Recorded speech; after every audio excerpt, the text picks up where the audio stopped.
Саламатсызбы? Саламатчылык. Кече эле соттон акталып чыктыңыздар. Соттон акталып чыгышыңыз менен чын жүрөктөн куттуктайм. Рахмат. 4 жылдан кийин кайра толук акталып, бир күндөн кийин кайра сага келгениме, сени көрүп атканыма кубанычтамын. Азимбек агай, бүгүн сиз менен Кемпир Абад соту Ташиевсиз бийликтин иш-аракеттери жана 75 аксакалдын кайрылуусу учурдагы саясий кырдаал тууралуу кеп кылалы. Алгач Кемпир Абадчылардын акталышы боюнча талкуу кылсак, анткени бул кылмыш иши саясий өңүттө болгондуктан сиздердин күнөөңүздөр жок, камалып сотто канча жылдан бери сот иштери жүрүп келди. Мына өзүңүздөр билгендей, баарыбыз жалпы коомчулук билгендей акталып чыктыңыздар. Бул көрүнүштү чын эле Кыргызстанда адилеттүүлүк же акыйкаттуулук орноду деп ойлосок болобу? Кемпир Абадчылардын иши чыныгы саясий иш болгондуктан, Кемпир Абадка байланыштуу иш болгондуктан бул өзүнөн өзү саясат. Кемпир Абад боюнча биз пикирибизди гана айтып койдук. Конституция боюнча Кыргызстандын жарандары республикалык жана багы жергиликтүү же болбосо мамлекеттик деңгээлдеги маселелерге талкуулоого катышуу укугу бар. Мыйзамдарды дагы талкуулоого укугу бар. Биз ошол конституциялык укугубузду пайдаланып эле Кемпир Абад маселеси талкууланып жатканына байланыштуу өзүбүздө талкуулап коелу деп үн коштук. Болгону ушул эле. Эгерде Ташиев баштаган жетектеген комиссия Ташиевди Өзбекстанга бериш керек десе, биз жок, туура эмес, берилген туура эмес болот деген ушул эле. Алардын пикири мыйзамдуу болду дагы, биздин пикир мамлекетти күч менен басып алууга даярдык көрүшкөн, иш-аракет деген деп кабыл алынып калды. Улумумарга жардам бериңиздер. Балдарыңыздар урубасын. Дуаңыздар кабыл болсун. Аллахым жеңил сыноо берсин. Уулумдун кыйналып жашаганын каалабайт элем. Менин балам дагы балдардын катарында ойногонун каалайт элем. Алладан сурап, эч үмүтүм үзүлбөйт. Балам басып кетет деп ишенемин. Умар катуу орун менен күрөшүп жаткан кичинекей жигит. Ал кымбат дарылануу жана айыгууга мүмкүнчүлүк алуу үчүн сиздин жардамыңызга муктаж болуп турган учуру. Сиз берген ар бир сом Умарды дени сак жана бактылуу жашоого жакындатат. Сооп иш кылуу менен бирге Умарга орну жеңүүгө жардам бериңиз. Ар бир берген сомуңуз үчүн Аллах ыраазы болсун. Ошондуктан биздин 8 ай бою жабык тергөө жүрдү. 8 ай бою жабык тергөө болду. 1 жыл бою 1-май райондук сотунда жабык сот процесси өттү. 1,5 жыл бою шаардык Бишкек шаардык сотунда жабык сот процесстери өттү. Ошондуктан коомчулук бул биздин Кемпир Абадтын иши тергөөдө сотто кандай өткөнүн билбей калды да. Келген кеткенде болуп атат дегенде гана өсүртөн билип калды. Чынын айтайын, бул саясий иш болгондугуна байланыштуу процесстер да саясий өңүттө болду да. Укуктук, юридикалык жактан азыраак спор, көбүнчө саясий спорлор болуп атты. Ошол пикирибиз жөнүндө, биздин пикирибиз үчүн эмне үчүн камалышыбыз керек. Алардын пикири эмне үчүн туура болуш керек деген нерселерди көбүрөөк айтылды. Иштин ичинде бир дагы күбө жок. Вообще күбө жок. Эми бийликти басып алыш үчүн ал статьяда жазылат да, курал топтолуш керек, акча каражат топтолуш керек, элди уюштурушубуз керек, башка машина, аны муну листовка, алардын бири деле жок. Процесс ушундай бир кызыкчы болду да.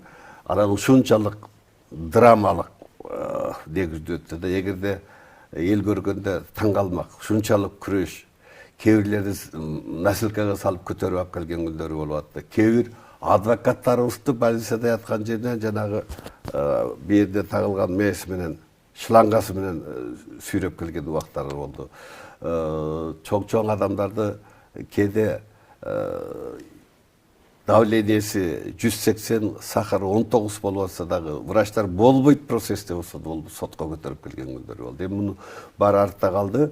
Бирок биз үчүн, биздин жакындар үчүн, биздин үй бүлө үчүн, деги эле бизге санаалашкан кыргыз эли үчүн бул оор нерсе болду да. Ушу пикирин айтып койгондор эле соттолуп кете береби деп ушундай болду. Бирок соттун кече 2 инстанцияда, биринчи анан Бишкек шаардык сотто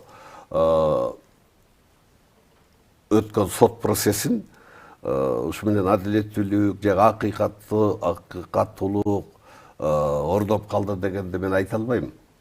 Антип айта албайм.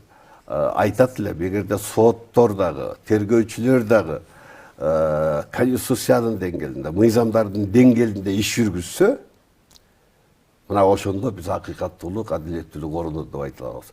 Акыркы Бишкек шаардык сотунда мисалы 1 жыл 6 айга якын процесс өттү, жумасына 3 жолу болуп атты.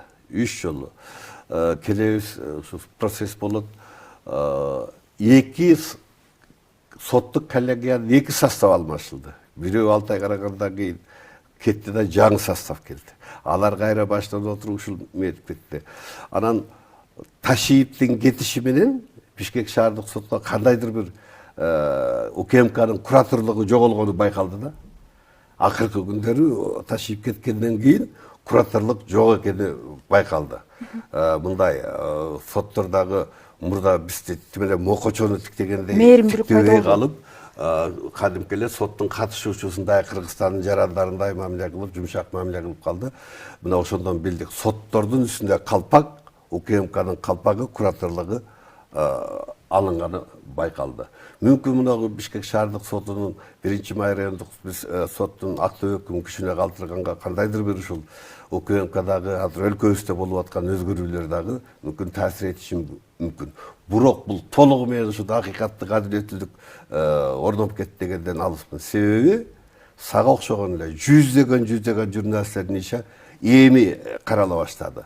Эми жогорку соттон бузулуп атат. Мына ушулар аягына чейин чыгып кетсе, жанагы куугунтуктар, саясий куугунтуктар, ошондой эле ишкерлер, жанагы журналисттер, манасчылар, акындар, ушулардын иштери баардыгы оңдолуп, каралып, анан кийин иш жүрсө, анда айтсак болот эле, толугу менен болду. Мен ойлойм бүгүнкү күндө башталды, процесс башталды, каптын оозу жаңы эле ачылды да. Каптын оозу ачылып атат. Ошол каптын ичиндеги жана кара нерселердин баары көйлөбү, оңдоп каралабы, аны мезгил көрсөтөт. Азымбек Анаркулович, 9 февралда 75 аксакалдын кайрылуусу тууралуу сиз элге кайрылуу жасагансыз. 10 февралда Кыргыз Республикасынын президенти Садыр Жапаров УКМКнын төрагасы Камчыбек Ташиевди кызматтан алды.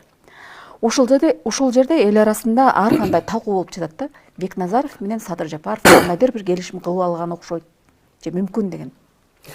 Атайын көрө ошондо эл айткандай президентибиз менен келишип алып иш жүргүзсөм кыйла эле бул процесстер жакшы оң жагына кетмек, бирок андай эмес. Ташиевдин Кыргызстанда 70-80% мамлекеттик бийликти колуна кармап турганы бүгүн эле эмес да. 22 жылдан баштап эле ошондой экен элге билинип эле турган. Эл көрүп эле турду да. Мен аны 6 күн ошол жабык өткөн сот процессинде эле айтып аттым. Башкалар деле айтып атты, Ташиев, сенин күчүң болгону мынагу мамлекеттик машинада күчүң. Сен ким элең деген ачуу сөздөр айтылып келди. Тилекке каршы коомчулук айткан жок. Тилекке каршы президент досуна ишендиби, айтор бийлигинин тегинен көбүн Ташиевке берип келгени бул жашыра турган нерсе эмес. Аны бүгүн президент өзү деле айтып атат, парламентте деле айтып атат, коомчулук деле айтып атат. Бирок Ташиевдин пастыгы ошол досунун ишенимин сатып кетти да. Ошол досунун ишениминен аша чаап, канаттык менен пайдаланып, керек болсо досун таптакыр мөөнөтүнөн бирди алып түшө дегенге чейин кетип атат да. Мен мисалы тажрыйбалуу саясатчы катары ошону көрүп турдум, билип турдум. Жана 75 деген аксакал бир кафелерге отуруп алып кол коюшуп, ой генерал жакка өткүлө, минткиле, тигинткиле деп жерлерде кадимкидей эле иштер жүрүп атты. Эл аралап жүргөн адамдар болуп атты. Ташиев өзүнүн өзү болсо өзүнө тиешеси жок социалдык маселелерге чейин, байсалып тейлеген участокко чейин кирип, мектеп, сектеп, детсад, больницаларга чейин кийлигише баштады. Сот, милицияларды ордунан тургузуп алып, кадимкидей эле тескей баштады. Бул деген уже ал эми айрым жанагы айланасында жүргөн Ташиевдин көлөкөсүнө айланып калган саясий сойкоо кошоматчылар болсо, аны аталык деп этегине жалына баштабады. Аталык деп. Чоң жыйындарда аталык, сен аталыксың ата баштады. Бул деген сөз эмне? Бул деген сөз уже Кыргызстанда чоң бир нерсени күч менен бийликти, президенттин бийлигин тартып алам дегенге кетип атат да. Мен ошону байкап туруп анан кийин баягы адатымча унчукпай коюуга укугум жок деген адатымча ошол принцибим салдым дагы интервью бергенге обращение кылган укугум жок болсо да бир кайрылып коеюнчу деп чыдабай кайрылып койдум. Эртеси күнү анан совпадение болуп калганбы, президент да указ чыгып аны бошотуп койду кызматтан. Менин оюмча президент давно чыдамы бүтүп калган. Дальше эч нерсе кыла албай калган. 75 киши бардыгы мурдагы премьер-министрлер, министрлер, чоң аттуу, баштуу кишилер кол коюп, анан кийин аны жогорку кеңешке берсе, жогорку кеңештин төрагасы аны кайтарып берип, эч кандай досрочный выбор болгонго эч кандай закон жол бербейт, конституцияда жол бербейт. Президенттик шайлоо 27 январдын акыркы айына дайындалып калган мыйзам түрүндө деп кайтарып бергендин ордуна ал еще комитетке барып атат, муну карагыла деп. Жана Зулушев баштаган чоң комитетке. Анысы болсо ушу караган жатат. Бул деген сесемне, бул дворцовый переворотко даярдыкта. Мен ошондой деп түшүнөм.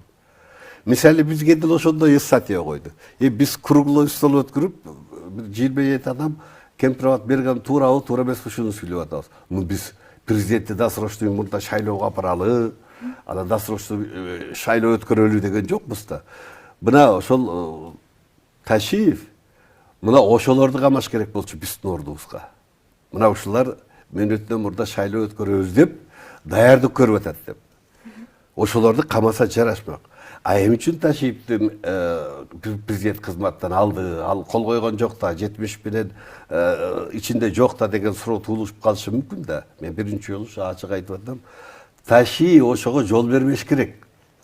Аны кызматы ошол.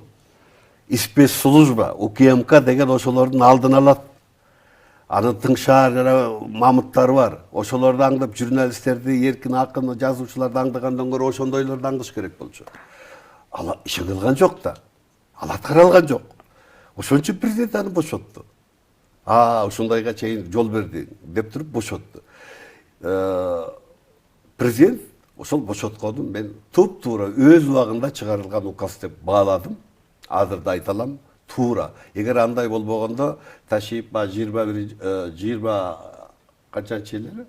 20-жылы Сооронбайга кирип туруп 20 арыз жаздырып алып кеткенде эле ким билет, президентибизге арыз жаздырат беле, же болбосо башка өзүнүн жанагы силовой структураны көтөрүп чыгат беле, ким билет, Кудай билет аны. Президент ошого жол берген жок. Бүгүн деле Ташиевдин үн чыга албай, үнү чыгара албай отурганы өзүнүн күнөөсүн мойнуна алган да. Кандай күнөөсү? Мен да айтып коеюн. Ал УКМКнын төрагасы, силовой структуранын куратору катары буга жол бербеш керек эле, 75 киши кол коюп аткан. Алар бир күндө кол койгон жок да. Бир нече күндөн чалышып, этип, жыйналышып кол коюп атат. Каякты карап жүрөт УКМК. Мына ошол күнөөсү үчүн. Ал эми 75-тин ичинде барбы, жокпу, анын башында отурду, аны тергөө азыр жүрүп атат, тергөө аныктайт. Биз каалайбызбы, каалабайбызбы, 5 жылдан бери Камчек Ташиев менен Садыр Жапаров мамлекетти өкөлүп башкарып келди. Алардын ортосунда мамиле бузулгандан кийин Ташиевдин мыйзамсыз иш-аракеттери коомчулукка ачык чыгып атат да. Ушул Ташиевдин мыйзамсыз аракеттерин президент Садыр Жапаров убагында билгенби же билсе дагы аргасынан унчукпай келгенби? Бул суроого жооп берерден мурда ушул Садыр Жапаров жаңы бийликке келгендеги тарыхый мезгилди анализдешибиз керек. Анан кийин ушул эки дос, кантип эки дос бийлик орноп калды? Муну анализдешибиз керек. Эмне үчүн эки дос бийлик орноду? Андан кийин Ташиевдин эмне үчүн Кыргызстанда мамлекеттик бийликтин 70%-ин баары эле мындай. Мен ойлойм, узурпация кылып алды да. Буга эмчи мындай болуп калды? 5 жылдан бери ушундай болуп келди. Ушуларды терең анализдешибиз керек да. Мына Кыргызстан мусулмандар ушул ыйык Куранда мындай деген сөз бар. Бир 50ден ашык аятта, Курандын аятында. Ой жүгүртпейсиңерби? Ой, мусулмандар, ой жүгүртпейсиңерби деп кайра баз айтат да. Биз ушул маселелерге терең ой жүгүртүшүбүз керек да. Анан бир нерсени айтышыбыз керек. Менин оюм, эмне үчүн Садыр Жапаров кош бийликти орнотду Кыргызстанда? Эмне үчүн досуна ушунчалык ишеним көрсөттү? Же болбосо эмне үчүн Ташиев өзү болуп албай, Садыр жаңыда түрмөдөн чыккан Садыр Жапаровду премьер ана президентке Өзі болсы, түртті. ооба. Өзі болсы реалдуу болот эле да. Эмне үчүн барган жок? Эмне үчүн? Менин оюмча мындай. Ал убакта кырдаал өтө оор эле. Атамбаевдин күчү бар эле, Атамбаевдин айланасында Бабанов, Сарыев, Бариев деген бир топ күчтөр айланып жүргөн да багы. 6-5 октябрь 20-жылда окуядан кийин, шайлоодон кийин. Менин оюмча Ташиев өзү отургандан чоочуду, ишенич жок. Биз отура алабызбы, отура албайбызбы деп ошодон өзү чоочуду дагы. Андан кери түрмөдө яткан досумду алып келейин деп ошону метип, өзү манан муну ушу досумду метип атам, колдогула десе деген вариантты ушу туура көргөн болуш керек да. Өзү смелип отургандан корккон. Бирдесе болуп кетет деп. А Садырды алып келгени, Садыр 4 жылдан бери түрмөдө отурат. Ага чейин 4 жыл качып жүрдү. 8 жылдан бери ал мындайча айтканда бозгунда, кургунтукта түрмөдө отурду да. Элде Садырга болгон аял сезим бар эле. Ошол үчүн Садыр Ташиевке караганда Садырда более менее эл мындай ушул кырдаалды эске алган болуш. Колдоп. Экинчи менин оюм, Садырды мына сени мен түрмөдөн алып чыктым, мына мен сени койдум деп туруп анан бийликти досунун ушунчалык ишенимине кирип туруп анан кийин өзүм бийлей берем деген да. Өзүм бийлейм, бийликти өзүм жүргүзөм деген. Иш жүзүндө ошону аткарды. Үчүнчүсү, Садырдын кетирген катасы, мен ойлойм, ката деп айтсам болот, күнөө деп айта албайм. Кетирген катасы досуна ушунчалык ишенип, толук ишеним артып алган да. Эч убакта бул адилет, акыреттик доспуз, биз ажыратпайбыз десе, бул чындап ишенди дагы, биротоло ишенип алды. Бийликти каалашынча берди. Ал мейли пограничный службаны ал, бина бол, бүт силовойстур бардыгын метибер, кум-түрүгү чейин кире бер деп туруп, бардык бийликти берди, досуна чексиз ишенди. Ал ойлоду, эми ушу өзүнө чейин чапсалат деген түшүнө да кирбеген болуш керек. Ана бул таза иштейт го деген ишеним болду. Бирок Ташиевдин ишенимин акырында сатып кетти да. Ал көзү жетти. Акыры чыдабагандан кийин анан ушуга барды. Ал деле билип жүргөн болуш керек деп ойлойм. Сезип жүрдү. Бирок досум токтолор, досум оңолор деп. Мүмкүн өз ара экөө бир ичара согушуп, катуу баягы досторчо сүйлөшүп, разборка кылып аткандыр, аны билбейбиз да биз. Бирок мунун катасы ошол досуна чексиз ишенүүдө болду. Эмне үчүн чексиз ишенүүгө барды? Анткени ошол кырдаал, жана айтпадым, ошол мезгилди да биз анализдеп эске алып жүрүшү керек.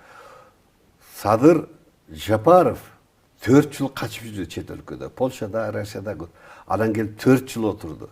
Бала чакадан, атасынан айрылды, жаман окуяларга туш кылды, абдан оор турмуштарды өткөрдү.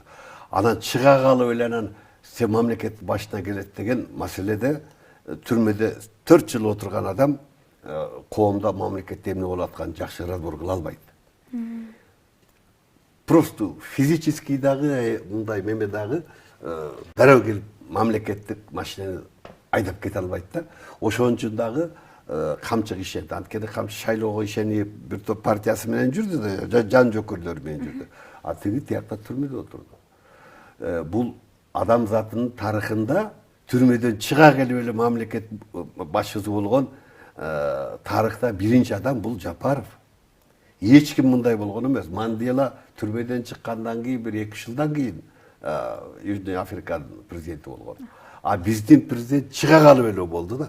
Мына ушул жагдай, ушул кырдаалдагы кой, ушу досум ишенейин, ушуга берейин деп анан бир 2 жыл өтүп кетти да, адаптация болгуча дегендей. Анткени мамлекет башы деген чоң иште, ички маселелер, тышкы маселелер. Ошондуктан булар 2 дос анан эмне кылды? Бөлдү бийликти. 2 дос бөлдү. Кыргызстанда кош бийлик орноду. Садыр менин оюмча экономикалык блокду алды. Инвестиция тартууну, экономикалык маселелерди, анан кийин мына жүрүп аткан курулуш и сырткы, тышкы саясатты колго алды. Қалған ички маселени чегара болобу башкалар бардыгын досум сен ал деген болуш керек. Же ташып аткан биягы мага кой мен өзүм тейлейм бардыгын деп. Мына ошол кырдаалдагы булар өлкөдө кош бийлик орнотууга жакшы шарт болуп калган да. Ошондуктан бизде баягы илгерки Акаевден баштап эле келаткан үй бүлөлүк башкаруунун эки дос формасындагы башкаруу Система. бийлик орноду. Садыр ошол 10-чу Ташиевди кызматтан алганда бир эле досун УКМКнын төраганын кызматтан алган жок. Ошол 5 жылдан бери орноп калган кош бийликти талкалады. Өзү талкалады. Аны оппозиция талкала деген жок. Саясий партиялар талкала деген жок. Же болбосо парламент ушуну талкала кетир деген жок.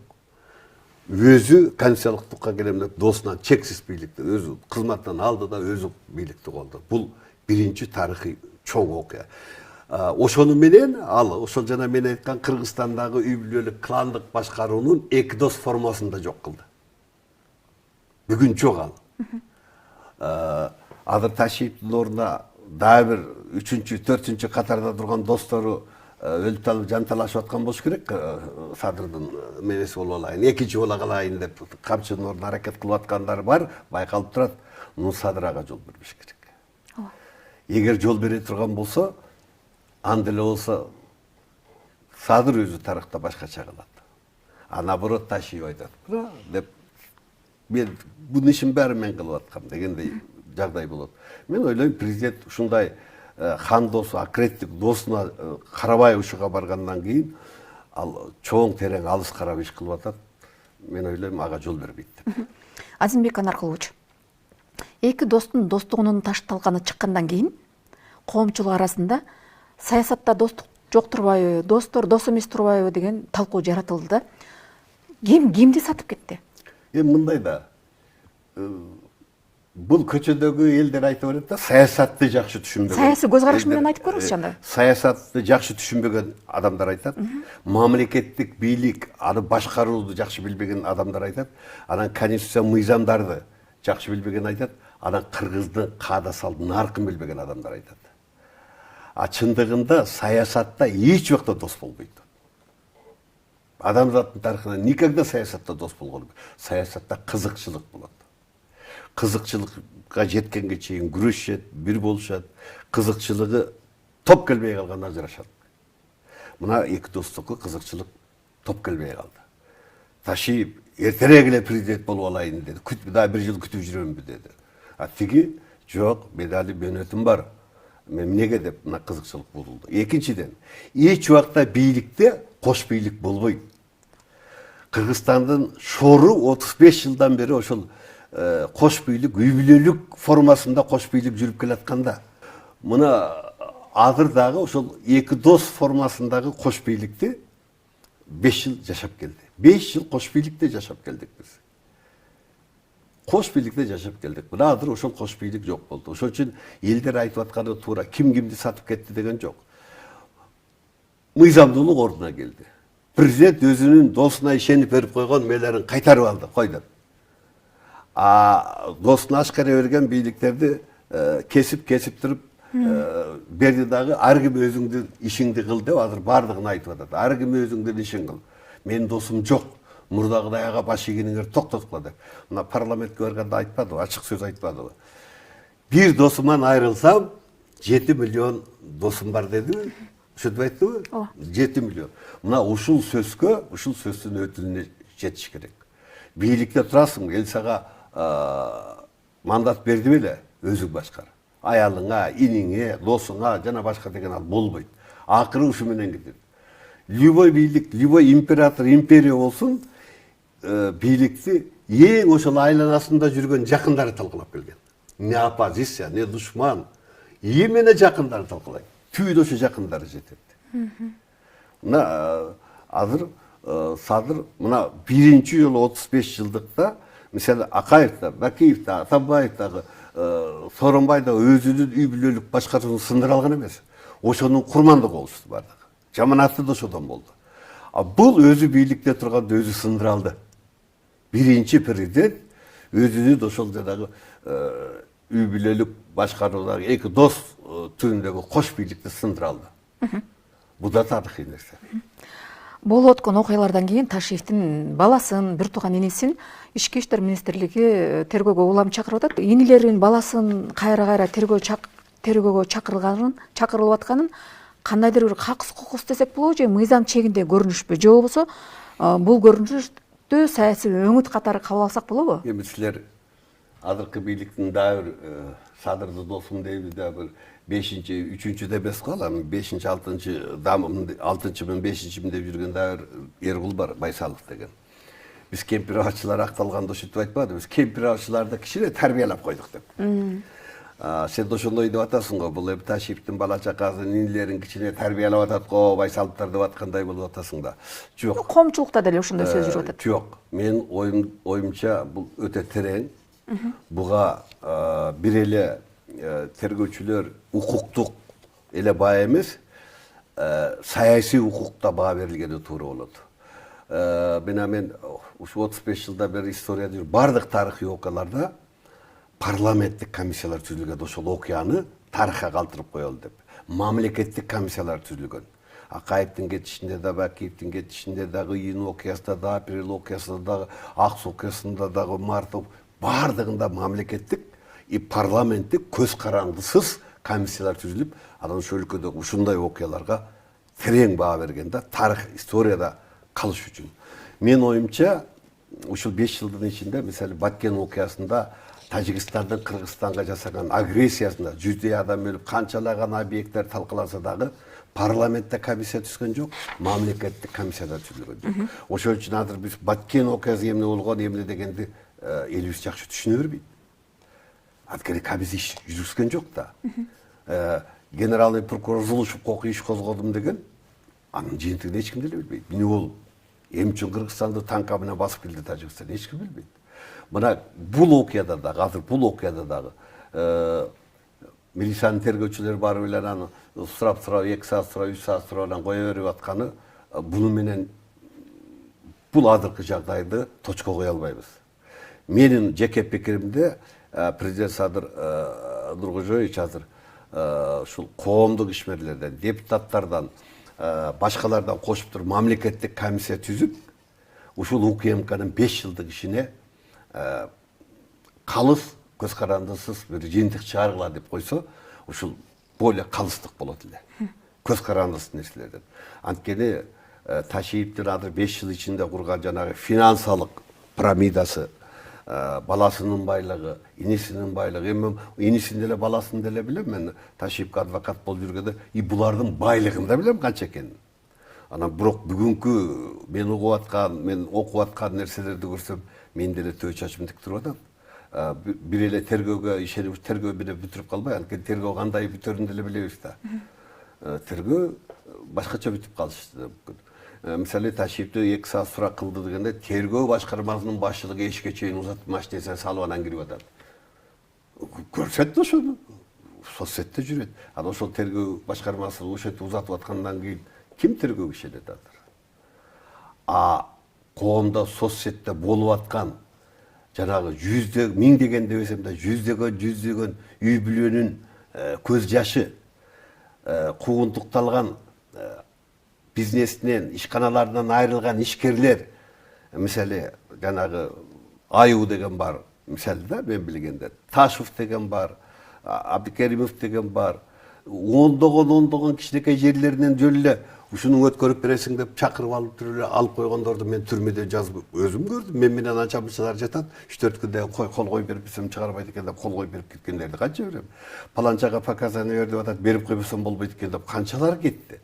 Мынча акча сурап атат, бербесем болбойт экен деп канчалар берип кетти.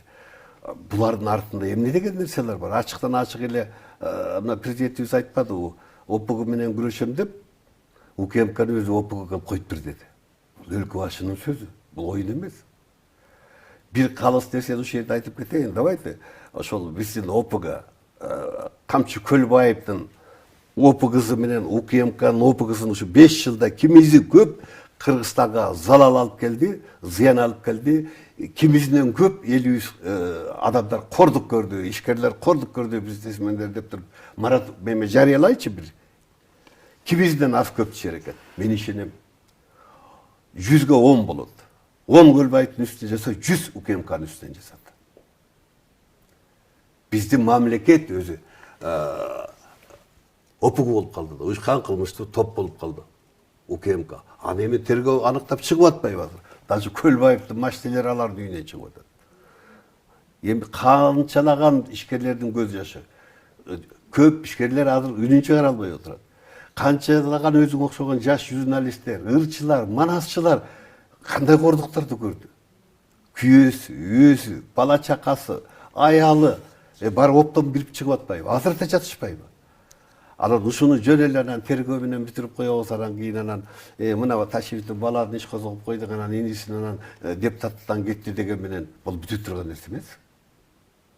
Мен да айтып коеюн, каптын оозу эми ачылды. Азыр муногу 27-жыл президент үчүн да, кыргыздар үчүн да, Кыргызстандын эл үчүн, мамлекет үчүн да тазалануу жылы болуш керек. Тазалануу. Мамлекет өз элде рекет болбош керек. Мамлекет өз элин мынтип кыйнабаш керек. Өзүнүн ишкерлерин өзү лидерлик кылып байлыгын тартып албаш керек. Казынаны жогорку кеңеш бөлөт. Мамлекеттик казынаны. Жогорку кеңешке жетпеген байлык, мүлк ал мамлекетке алынды деп эсептелинди.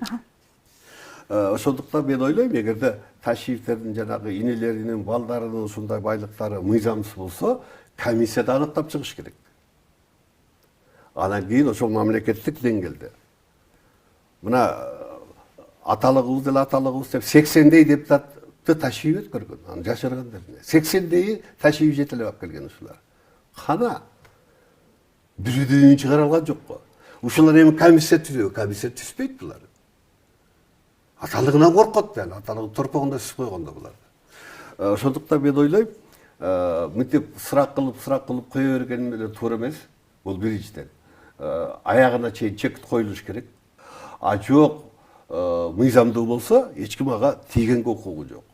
Мунун баарын бир эле тергөөчүлөр эмес, мен да айтып коем. Мамлекеттик же парламенттик комиссия, же болбосо коомдук көз карандысыз комиссияларда иштеп точка коюш керек. Ошондо акыйкаттуулук, коомдук акыйкаттуулук ошондо ордойт. Бүдөмүктөр баары жок болот. Азыр мен деле ошондой ойдом, мага деле айтышып атат. Эки достор сәл убактын өтүп эле ажырашып туруп эле, анан көптөрдөгү мындай талтайып турат али деп. Көбү талтайып турат али, бир буттары али Ташиев тарапта, бир буту Садыр тарапта болуп, бүтүп талтайышып турушат Кыргыздын багы. Мен айтып турган ПКСчы, саясий сойкун мошенниктер, алар билет али Пакеев керек, бир жакка бутусун тартып албайлы деп мынтип турушат азыр. Мына ошолордо талтайбаш керек. Президент чечкиндүү кетти, президентке жардам берүү иретинде парламенттик комиссия түзүп точка коюш керек. Убагында биздин үстүбүздөн түзүшкөн, ар бир ячейкадан чыккан акчаларды бир эмес 3 жолу комиссия, 3 жолу генералыйга берип изилдешкен. Ар бир алынган объектини өздөрү бөлгөн. А эмчи Ташиевдин алган нерселерин парламент албайт. Мен али уга элекмин, 5 жылдын ичинде кайсы объектини жогорку кеңеш бөлдү, мамлекет калды. Кайсы акчаны бөлдү, мен көрө элекмин. Значит, бул өткөн жок али. Өткөрүлө элек мамлекетке. Ташиев өзү мактанды эле. Көлбаевден 75 буран ирүүнүн маштелери бар экен, алдым мамлекетке. 800ден ашык объект, жерлер, участоктор алдык мамлекетке. Алса бөлбөйбүз жогорку кеңеш. Президент дагы айтпады өткөндө, 1 жылдан кийин досум мага рахмат айтат, туура бошоткон экенсиң деп. Ошол бошоткон менен анан 1 жылдан кийин экөө бири-бирине рахмат айтып ыраазы болуп кала береби? Жок. Мен ойлойм, кеп байлыкты эмес, бирөөдүн багы буйугунду эмес. Абдыкерим Лондондо ятып, ооруп калгандан бери ыйлап айтып атпайбы? Ошондой ооруган канча үй бүлө бар? Айрыкча жанагы жөн эле бир өз эркин айтып койгон байкуштун аялы биякта камалып, сыртта тебирип, тиягында жүрбөйбү үй бүлө талкаланып? Мына ушулар жөн эле минтип эле анан деп эле бүтүп кала турган нерсе жок. Биз кыргыздар оңололу десек, биз Кыргызстан дүйнө жүзүнө шерменде болбойлу десек, анда биз парламенттикте, мамлекеттик комиссиядагы параллельно иштеп, кыргыздар азамат мынакей коомдук изилдөөлөр жүргүзүп алып чыкты деп туруп точка коюшубуз керек. Чогуу. Ошондо президентке жардам берген болобуз. Ошондо Ташиев менен иниме да жардам берген болобуз. Ташиев да ошондо актанган болот. Бул болсо каалаган жерге барып эле машинанын күлүчүн берип, каалаган жерге квартиранын күлүчүн берип, өзү деле, баласы деле, иниси деле ошентип калбады эле. Ошондо алып аткан кишилер муну каяктан таап атасыз деген суроону бербейт да. Албатты да. Жанагы 75 чалдар сүрөткө түшүп алып туруп, чоң-чоң мындай конверттерди алып атат. Өздөрү мойнуна алды, ооба, конверттерди алганбыз, акчасын алганбыз деп.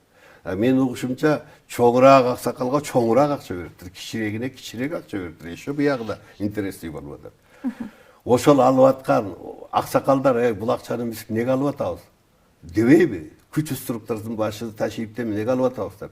Эгер биз ветерандарга, аксакалдарга жардам катары берсе, бут байсалып берсин социалдык маселелер боюнча. Бюджеттен берсин. УКМКнын төрагасы антип жардам бере албайт да. Бул күч структурасынын мээси. Мүмкүн эмес. Бул дагы бир кылмыш. Керек болсо не только бирөөдүн мүлкүн алып койгонго мактана баштады. Бирөөдү атып салганына да мактана баштабады. Мен пришлось мне ликвидировать деп команда бердим. Конституцияда адамдын өмүрүн алуу, жанын алуу тыюу салынган. Кара болобу, адам өлтүргөн болобу, ууру болобу, бардыгы тергөө менен келип сот аркылуу жасаланыш керек. Пожизненный сотталабы, бүгүн атуу жок да, аттырып сал, өзүм билем аттырып салам деген жок да. Эртең дагы ушуга окшогон келсе, подряд аттырып кирсе эмне кылат? Бизге окшогон кемпир-абачылардын баарын аттырып салса эмне кылат эле? Канчалар түрмөдө өлдү? Мен билгенде 7-8 киши өлдү түрмөдө. Кыйноо азаптан өлдү. Ошон үчүн мен дагы айтып коеюн. Муногу менен эле ойноп 2 саат, 3 саат бойдо анан кое берүү деген болбойт. Экинчиден, президентибиз эмне кылыш керек? Президентибиз туура кылып атат. Камчы Ташиевди кайтартып, үй бүлөсүн да кайтартып. Бул кайтаруу менен иш бүтпөйт. Менин оюмча айыбын угузуп туруп, домашний арест кылып туруп, резиденция ичинде кайтартыш керек. Ошондо өмүрүнө коркунуч келтирилбейт. Муну онтип барады, көчөдө кайтартып 2-3 кишини мынтип артынан ээрчитип койгондо жана көлбөй атылгандай эле атылып калышы мүмкүн. Душманы көп. Кулуп айтып аткан душманы абдан көп. Ал өзү сураныш керек.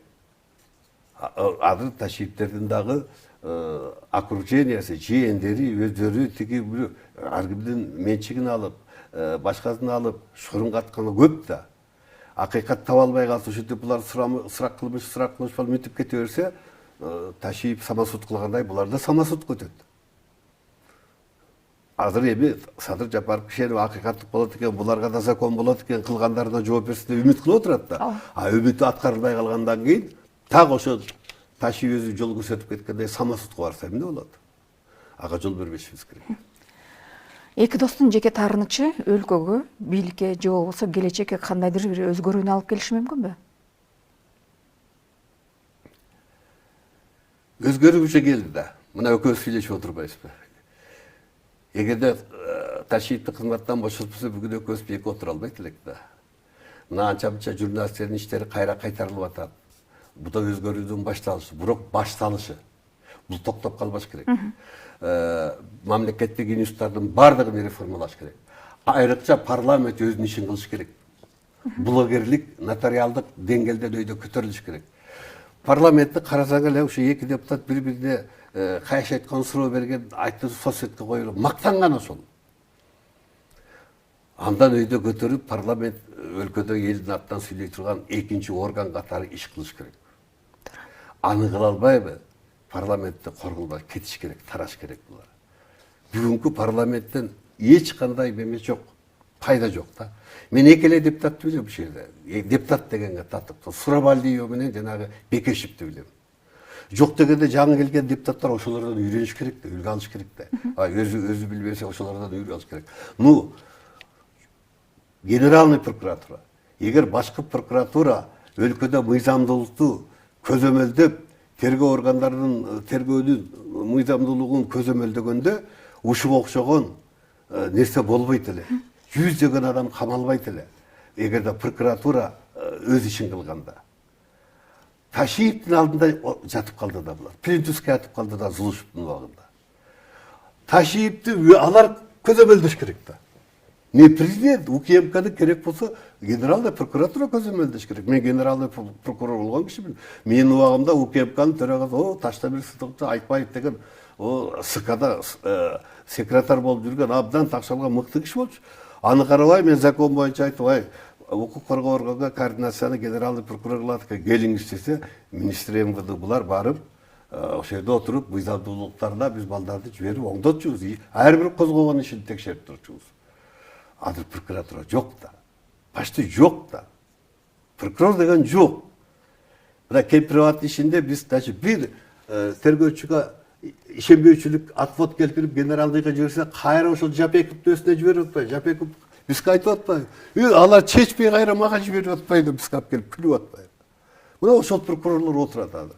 Эгер прокурор күчтүү болгондо президенттин оң колу болмок. Мыйзамдуулук орномок.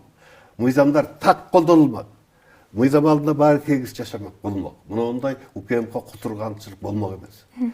Андан башка сот органдары мына. Сот органдары УКМК кама десе камап, соттоса соттоп отурду. Мына соттордогу кичине көз карандысыз мамлекеттик бир бийлик бутак экенин көрсөтүш керек. Ал эми МВДны айтпай эле коюп, бир эми чок-чоңдоп ошо Ташиевдин өзүнүн сурак кылып, бала чакаларынан бери чок-чоңдош болуп сурак кылышып атат. Аман эле болсун. Мен жаткан убакта бир жолу ушул канча дайым мен менен милициянын сотрудниктери жатат да, биз красныйбыз да, мага красный деп милициянын сотрудниктерин алып келет. Ошондо сурадым да, азыр канча милициянын сотрудниги СИЗОдо жатат десем, где-то 100 деди. 2 жыл жаттым, 2 жылдын ичинде регулярный күнүнө 100 милициянын сотрудниги СИЗОдо жатты.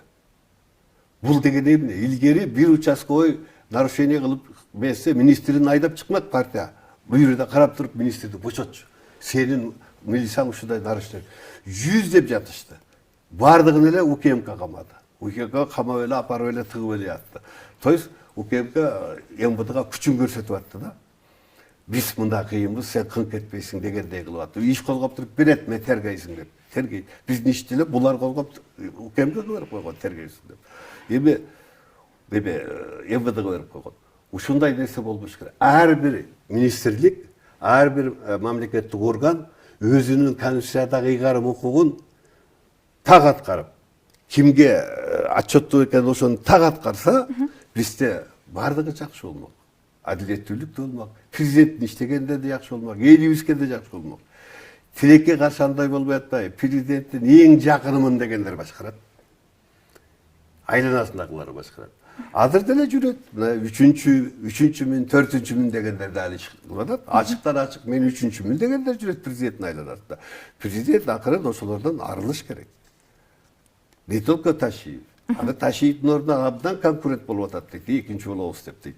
Анткени спикер Ичокто экинчи боло албайт. Жөндөм андай эмес. Өкмөт башчы тоже боло албайт. Ошол мурда 3-чү болгон, 2-чү болом деп, жол болсо мурда 6-7 жүргөн, 2-чү болом деп, ушундай аракеттерди кылат. Президент ошолор жазалаш керек биринчи. Мурдагы достун артынан кетирем деш керек. Вот ошондо бардыгы нормально. Азыркы бийликтин 5 жылдык иш аракеттерин, артыкчылыгын жана кемчиликтерин конкреттүү түрдө айтып бере аласызбы? Аябай жакшы суроо экен. Буну абдан анализдеш керек да. 5 жылда айтпадык башында кош бийлик болду деп. Кош бийлик. Раз 5 жылдык ишке баа бергенде, ошол кош бийликке өзүнчө баа бериш керек. Президенттин ишине, анан экинчинин Ташиевдин ишине баа беришибиз керек да. Экөөнү бириктирип кинода чыгарып бербедиби жана бийбосундар. Булар эп кинодун оңдош керек. Туура эмес болуп калды. 11 февралдан кийин туура эмес болуп калды. Менин оюмча президент 5 жылдык ишин салыштырмалуу неме 5 деген бааны алсак 4 кат каралды. Тышкы саясатта көз карандысыз эгемендүү саясат жүргүзүп атат. Түрмөдөн чыга калса да түзүк. Мурдагы айрым биздин президенттерге окшоп ашкере эле кошомат кылып, улуу державалардын президенти ашкере кошомат кылып аткан жери жок. Айрым президенттерге окшоп Трамптын алдына барып, сиз асмандан жаралып калган, асмандан келген президент деп кошомат кылган жок. Жол болсо сизге кокуй тынчтык сиз татыңыздагы Трамп атындагы тынчтык сыйлыгын түзүшүбүз керек деп Трампка кошомат кылган жок. Тышкы саясатты өзүбүздүн стратегиялык акабыз Россия менен мындай мамилени үзбөй, чоң кошунабыз Кытай менен мамилени үзбөй, анткени бияктан акча келет.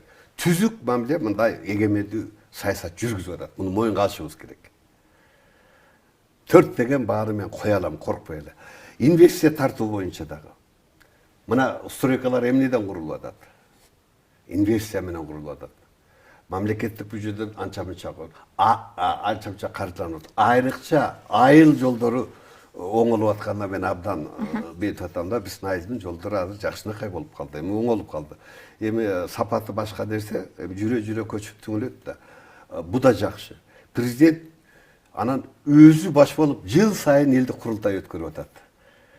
Айыл жеринен келген делегаттар айылдык деңгээлдеги маселеси болсо да бугун чыгарып айтып алып, анан отуруп жазып контролго алып атат. Бу да жакшы. Бул да жакшы. Бирок элдик курултайда дагы бир тепки чөйдө көтөрүлүш керек. Мамлекеттик, улуттук деңгээлде маса. Мен ойлойм жакын арада ошол маселеге өтөбүз. Президент ушул чөйрөдө жакшы иштерди апара алды. 4 деген бааны смело койсок болот. Эми калган 70% мамлекеттик бийлик мен укамдын колунда болду да, Ташиевдин колунда болду. Анын ишине баа берсек, анын негизги иши эмне болду? 5 жылдан бери мактанган эле мен опугу менен күрөштүм. Опугуну жок кылдым деди. Жок кыйраттым деди. Бул ишине кандай баа берели эми? Ага президент баа берип койбоду. Опуганын ордунда сен УКМКны опуга кылып койсуң деп. Мындан өткөн баа барбы? Бул опугу менен күрөшкөн, мактанып, Ташиев мактанып жүргөн опугу менен күрөшүүсү. Опугу менен күрөшөм деп отуруп эле ушу Камчы Көлбаевдин жакындары деп бейгүнөө далилдери жок да бир нече адамдар мен ойлойм мыйзамсыз негизсиз камалды деп. Ишенем, комиссия түзсө аларды да ачыкка чыгат. Анан опугу менен күрөшөм деп бизде көчмө жыйын деген жок, соттук көчмө жыйын деген апасынын үйүнө барып соттоп салган эми. Бул средневекие болуп калды да. Орто кылым болуп калды да. 21-кылымда. Ооруп жаткан Көлбаевдин апасын барып соттогон бул шермендечилик да. Анан кантип ушу опугу менен жакшы көрүп да, опугу жок болду, бирок андан күчтүү жана башында айтпадымбы? Давай Көлбаевдин опугусунан арча салдагы УКМК опугага арча сал десек, азыр катташ ошондой болот дебедимби? 10-100 болот деп. Экинчи да мактанган иш эмне болду? Кустуризация. Аябай популярный болуп атат. Ой, мамлекетке алып атам, будан миллиард. Биринчи эле Жумалиевдин мен миллиардын алдым деди. Заводун алдым деди. Заводун алдып жогорку кеңеш бөлдүбү ошону? Өкмөт кириштеди ошону өкмөткө, мамлекетке алдыбы жок. А бул тынбай айтты мен мамлекетке алдым деп. А Болот Темиров башкача айтып атат. Мамлекетке өткөн жок деп. Бул Жумалиев боюнча айтайын. Канча миллиард сомду мамлекетке кайтардык деди. Давай кайтарса бюджетке бөлбөйбү жогорку кеңеш. 2005-жылы УКМК мынча акча кустурган экен, ушуну бөлөлү. Муну жака жумшайлы. 2003 муну жака жыйлайлы, 2004 муну жака жумшайлы деп бөлдү. Мен уккан жокмун. Мүмкүн түрмөдө атып мен укпай калгандырмын. Укпай калсам кечирим сурайм. Муну жогорку кеңешке кустуризацияда түшкөн объектилерди, акчаларды бөлгөнү мен угулат. Значит, мамлекетке түшкөн жок. Демек мыйзамсыз. Мыйзамсыз булардын баары. Булардын баардыгын азыр мына каптоодо ачылды атпайбы? Эми соттошуулар башталат. Үчүнчү дагы иш кылдым деп атат. Өлкөбүздө оппозиция жок калды. Мамлекеттин коопсуздугуна шек келтирбеген адамдар жок калып калды деди. Баарын тынчыттым деди. Да, оппозиция жок бүгүн. Ооба. Оппозициядан баштады. Да, бүгүн баардыгын камап, самап, кордоп, бирок үнүн жабалган жок да. Жеңе алган жок да, мына биз кемпир-абачылар 27 киши акталып чыктык да. Биздин үнүбүздү бадалган жок да. Биз кыйналдык, азаптардык, подвалдарга яттык, уртокмо калдык. Но бирок бизди жеңе алган жок да. Сүйлөп эле атабыз да. Мына азыр деле сүйлөп атпайбызбы? Буну жегиш деп айтпаш керек. Эгерде оппозиция, эркин жазуучулар, эркин журналисттер, эркин пресса болгондо Ташиев мүмкүн кызматтан кетпейт эле.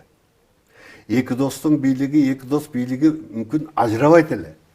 Анткени алар күрөшө турган оппозиция бар эле да. Ошолор менен экөө биригип алып каршы турат эле да. Оппозиция жок ана эмне болду? Өздөрү менен өздөрү бири-бирине оппозиция болду да. Өздөрү кыйрады. Вот ошон үчүн Черчилль айтканда, оппозиция болбосо коомго оппозиция жаратыш керек деген. Оппозиция бул коомду бир тең кармакта кармап тура турган нерсе да. А биз ошону жок кылдык дегенибизге мактанып атабыз. Ташиевдин ою боюнча Кыргызстан Маңкуртстан болуш керек экен, Кыргыз эли Маңкуртка айланыш керек экен да. Мына Садыр Жапаров досун кетирип, мына ушудан бизди Кыргызстанды сактап калды. Кыргыздарды Маңкуртка айланышtan сактап калды, Кыргызстанды Маңкуртстандан сактап калды. Биз Кудай кааласа Орто Азиядагы демократиялык аралча, же болбосо байыркы эркин Кыргыз эли деген статус менен калышыбыз керек. Ошо статуска кайра келебизби? Мен ойлойм келебиз. Кудай кааласа келебиз. Анан дагы бир иши. Тынбай чегараны мен чечтим деп мактанып жүрөт. Чегара маселесин. Ушул Тажикстан менен Өзбекстанда 15% ал кемпироватка байланыштуу. Ушуну мен чечтим деп мына мактанып жүрөт. Эгерде Ташиев чечкендей, Өзбекстан менен Кыргызстандын кемпироват маселесин Ташиев чечкендей чечсе, 1965-жылы Юсуп Алиев эле чечип коймок. Рашидов ошондо эле сураган кемпироват берилди. Юсуп Алиев берген эмес. Андан кийинки бардык президенттер берип коймок. Берген жок талар. Акырында Жээнбеков мен ушул жерде өскөм деп албай койду Мурзиевке. Атамбаев акыркы кол коюп келатканда Ташкентте Искендар деген заводель мындай кылгандан кийин адагы кийин калтыралы деп кол койбой койгон. Мундай чечкендей болсо давно эле чечилип калмак. Буга мактана турган эч нерсе жок. Бердик да биз. Эч нерсе алган жокпуз да, бердик. Аны менен мактанбаш керек. Экинчи, Тажикстан менен чегара маселесин чечсек 1989-жылы Тажик-Кыргыз чегарасынын алкагында чоң жаңжал болгон. Анда Маккамов элелер да биринчи секретарь. Бизде Масалиев эле. Масалиев экинчи адам, бизде Кыргызстанда экинчи адам Жумагулов, Соминдин төрагасы. Үчүнчү адам идеолог боюнча идеолог мына Шеримкулов экөө тең тир, экөө тең баатыр болгон. Сурасаңар айтып берет. Булар айлап, жылдап жатып Баткенде жүрүп, акыры келишимге келишип, головной жанагы суу бөлгүчтү, жанагы ушул эгемендүүлүктү 91-жылга чейин чегараны ошолор сактап калган. Маккамов кол койгон бардыгына.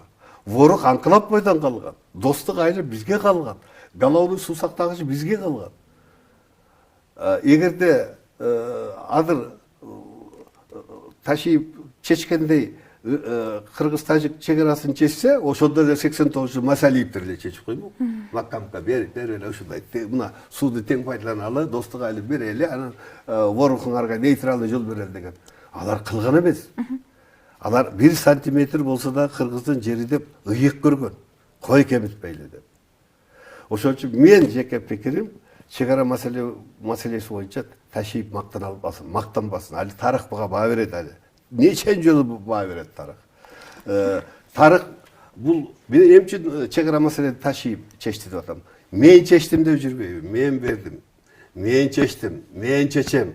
Менен башка мынтем деп жана ошо Баткендин депутаты бар, ошо Айжигитов дегенди жөлө эле залдан куу, ада хандын колун сындырам, мурдуңду тилиңин suuruyum деп. Эми мен чечкендей болбосо мен ушинтем деп эле. Мен чечкендей болбойсо деп пристав барып камап коюп мактанып жүрдү. Өткөн жылы Баткенге барып мактанды. Мына чегараны пайдаланып чыргылам деди эле, Бекназаровдун баш кылып, Жээнбековдун төш кылып камап салдым деп мактанды. То есть өзү бизди камап салганын өзү жарыя кылды ошо жерге. Ушу шердикпи, адамды камап койдум деп барып ошо жерге мактанып атат. Эми ошон үчүн бул мактанганы, ушул кылган иштерин айтып атам да. Бул иштер менен Ташиевдин кылган ушул 5 негизги багытындагы иши, анан коррупция менен күрөштүм деп атат. Коррупциянын баары өзүндүкүнгө чыгып атпайбы? Президент айткандай, өзүндүкү. Коррупция, чоң коррупционер каякта? Коррупция деген каякта жүрөт? Коррупция деген мамлекеттик бийлик бутагында жүрөт. Майда чүйдө налоговый инспекциялардын инспекторлорду, майда чүйдө таможниктерди, майда чүйдө милициянын кызматкерлерин камап атты. Булар аларга жетекчиңе показания бер. Ошону чыгарам. Ушул окшогон нерселер менен камап атам. Мен ойлойм, коррупция менен күрөштү деп. чоң уголовный кодексте коррупция статьясы менен ушулар өттү десе, мен андайды көрө алган жокмун. Бул бир убактарда Акаевдин убагында же кийинки убактарда мыйзамсыз приватташтырган айрым жерлерди кайтарды. Это коррупция эмес. Ошол убакта Акаевдин программасына жарашкан алган алар. Ошолорду кайтарды. Кайтарышы мүмкүн. Бирок аны дагы мамлекетке алганы дайсыз да бүгүн. Мен ошол үчүн айтып атам, парламентте мамлекеттик комиссия түзүп изилдеш керек. Эгерде буга макул болбосо, мен ушул жерден пайдаланып айтып коеюнчу. Мына эч убакта мына Ташиев кылганда эч ким кайтарган эмес деген Ташиевдин пиарщиктери көп да. Мен ошолорго кайрылып коеюн. Мына жакында 7-апрель келе атат. Убактылуу өкмөт канча объектти, канча акча кайралганын мен документалдуу түрдө көрсөтөм. Ошону жогорку кеңеш кантип бөлгөнүнөн бери, чечиминен бери көрсөтөм. Ташиев да ушул 5 жылда алган, кустурган объектилерин көрсөтсүнчү мага. Экөөбүз дебатка чакырайын. Көрсөтүшөлү бири-бирибизге элибизге.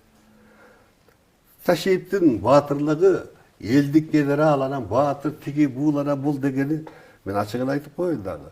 Бул кысканыч эмес. Мен өлкөмдү жакшы билем да. Мен өлкөмдү коргогон кишимин. Үй бүлөсүн да жакшы билем.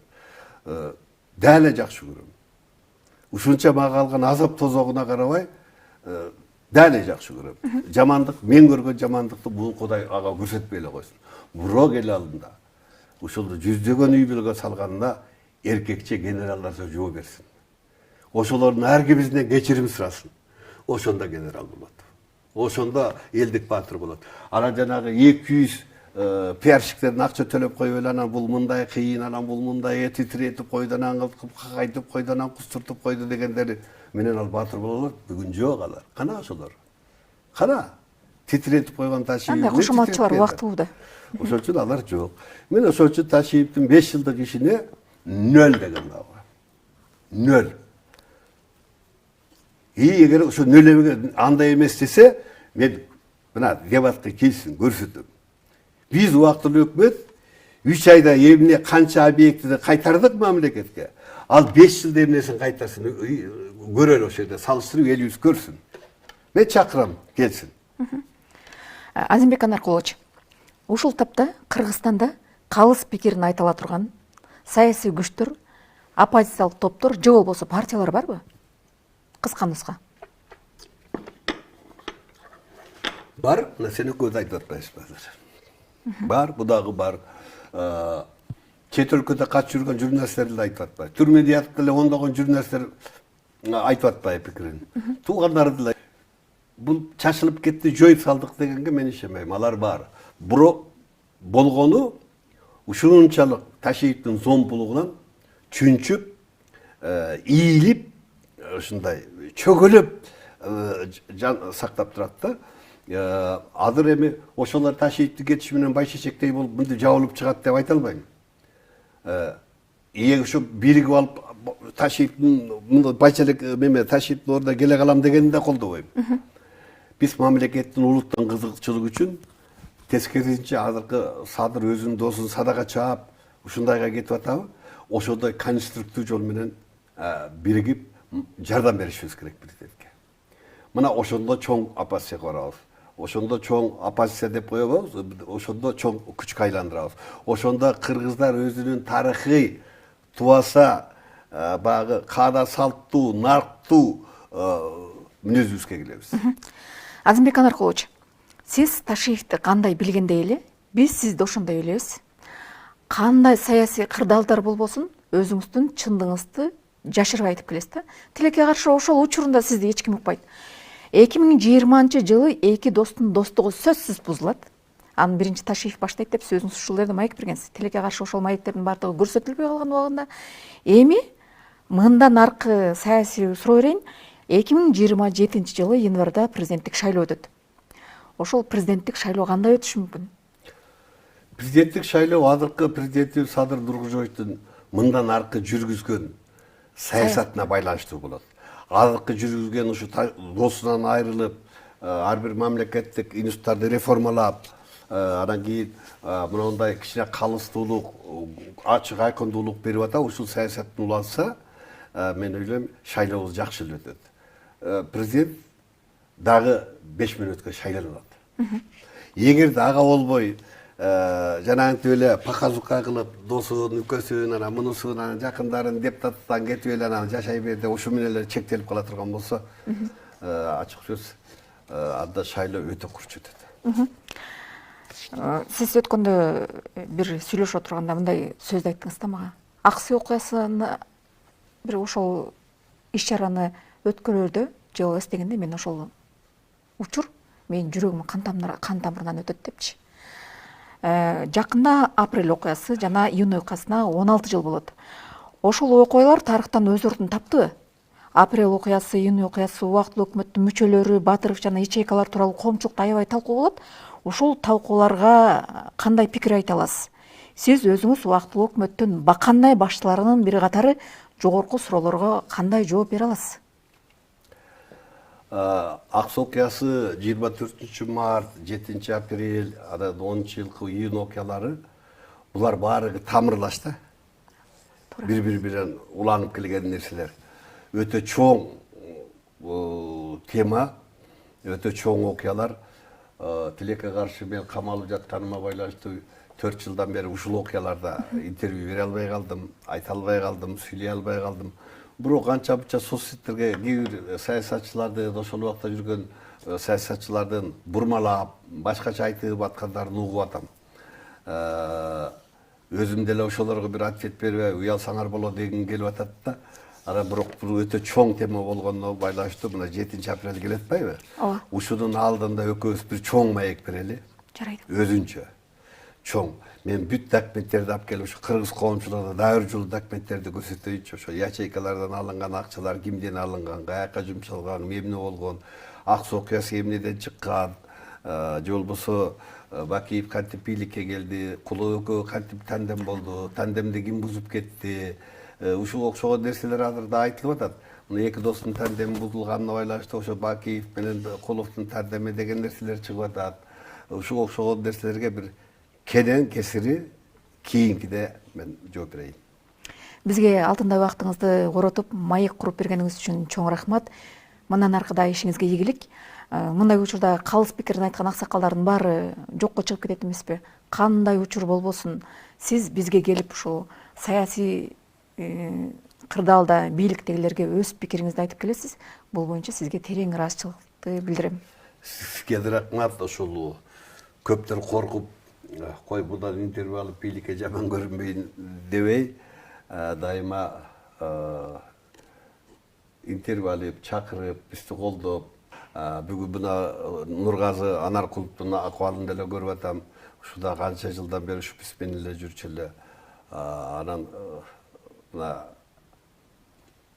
Ташиевдин багы пресс-секретарын айланып алам деп мына не деген адамдар тартып атат азыр. Ошондуктан бул кыска өмүрдө, обот дүйнөдө адамдык сапат, анан адилеттүүлүк, чындык баардан жогору болуш керек да. Мен ошол унчукпай коюуга укугум жок деген принцибимди сактап келатам. Дагы сактайм деген ниетим бар. Анткени улам жашың өйдөлөгөн сайын, аксакалдык мемек өткөн сайын ошол адилет калыс сөз көбүрөөк ошол адамдарда, улуумун адамдарында ошол болуш керек деген бекем позициядамын да. Рахмат маегиңизге.